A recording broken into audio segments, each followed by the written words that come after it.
Hello guys, welcome back to the channel. Yesterday was the day of Milano-Torino with its new refurbished profile that would suit him perfectly for the sprinters and not the climbers as usual, as the race didn't go up the Superga and instead finished on the outskirts of Torino. Pan flat race and the preparation for the Saturday's Milano-San Remo.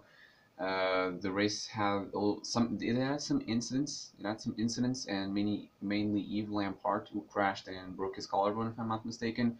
uh, However, I don't think that it should be serious. There's still over 2 months until the main cobbled classics come up, so he should still be fine regarding that. He's gonna miss a little bit of training, but nothing too much, and he should still be able to target his classics campaign still in full speed.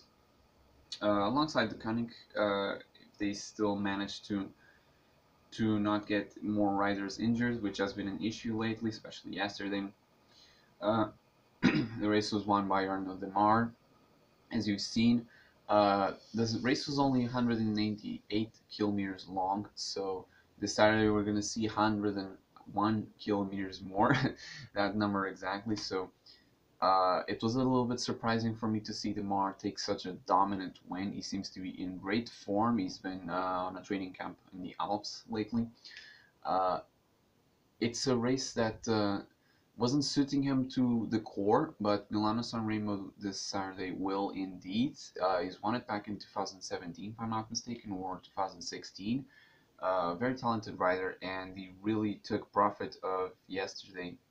What happened is that essentially after the crash, it was very close to the end. There were uh, Lotto and Bora. Lotto and Bora really pushed the pace now, respectively working for Ewan and Sagan, were two sprinters that are used to going on the wheel, so I wasn't surprised with that. There were plenty of splits and they were trying to keep it all spread apart and very quick. There was some work in there, and what happened is that both those teams eventually ran out of lead out, and the Koenig had also lost. Michael Morkov was involved in the crash, and Danny Van Poppel, Wout van Aert, Nasser Buhani, Gaviria, some riders that finished there and thereabouts in the top 10. I also don't remember seeing any lead out. Groupama absolutely stormed through there in the finale, and they've done it all perfectly. Sinkeldam was there, Guarnieri was there. I believe those were the two riders that led Demar out for the final few meters. Groupama have a very strong lead-out team, and they are underrated a bit sometimes because Demar doesn't get as many wins as some of the top sprinters.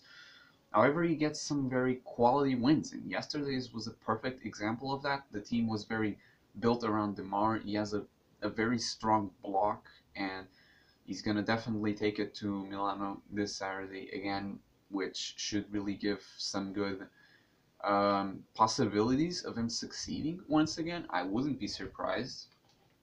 In the in the sprint yesterday, he beat Sagan, who launched very early, and he did really good. I loved to see that sprint from Sagan. He tried to surprise very early on with a very powerful sprint, but Demar and Ewan were there. They were very attempted, and they went through him there in the finale, as did Wout van Aert. I didn't even notice Van Aert in the sprint actually, but he did finish third, which was a very, very good result from the Strade Bianche winner.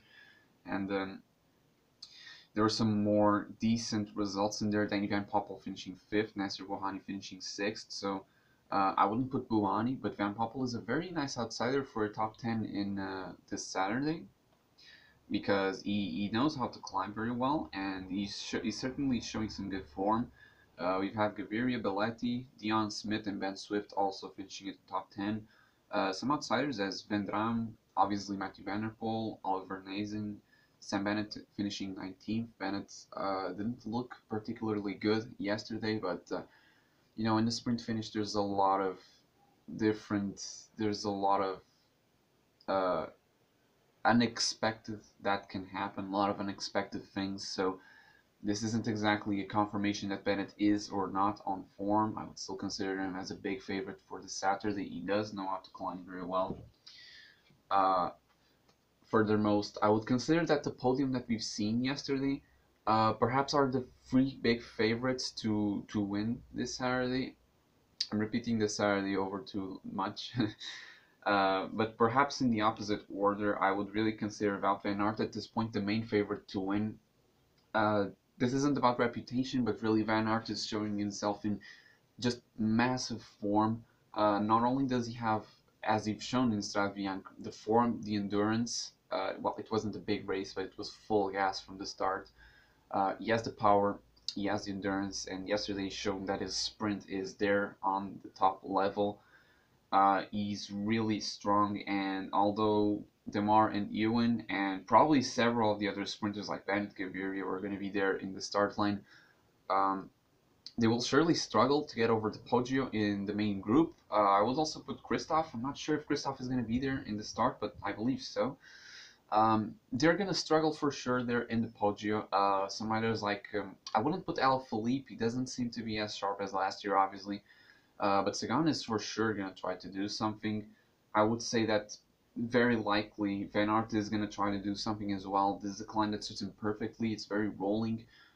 He has a massive engine and he knows exactly how to do that type of climb, whilst others can hang on there and thereabouts. But Van Aert probably will not be afraid to go on the attack, to drill it on the Poggio and perhaps on the descent if there's still a group ahead of the peloton like there was last year. He can definitely do that kind of work. And what separates then Van Aert and Sagan is that they have the sprint to finish it off. Not only do they have the power to get over the Poggio in the front or even attack, they also have the power then to finish it off if there's a small group finish.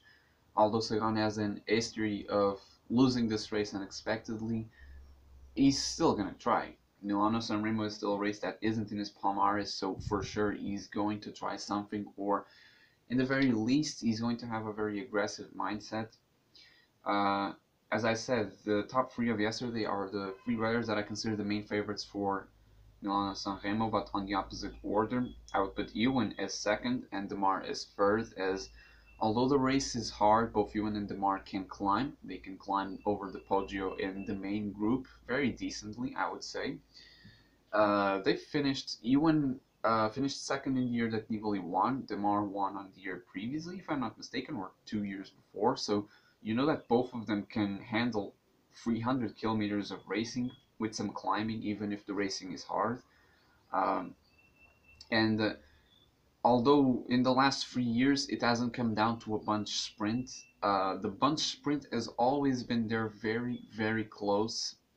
With Philippe Gilbert and Lotto Soudal, for example, and although in FDJ I wouldn't consider that there's a rider that's specifically going to be there in support of Demar and just without a doubt be there in the end to bring it back. Several teams will want so. I would say the Koenig will probably want to do so. UAE as well. Bora, depending on Sagan if he's on the front or not. Let's see.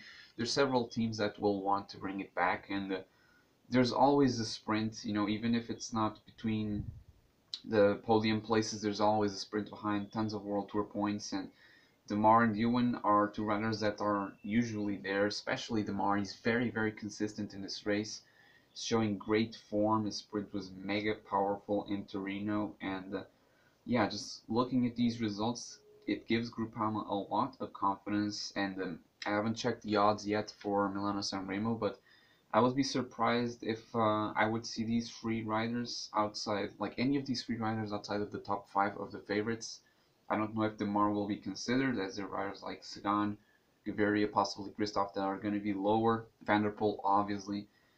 But let's see. There's a lot of excitement in me, even if I don't show it. There's a lot of excitement in me to see Milano-San Remo because we're really promised to show.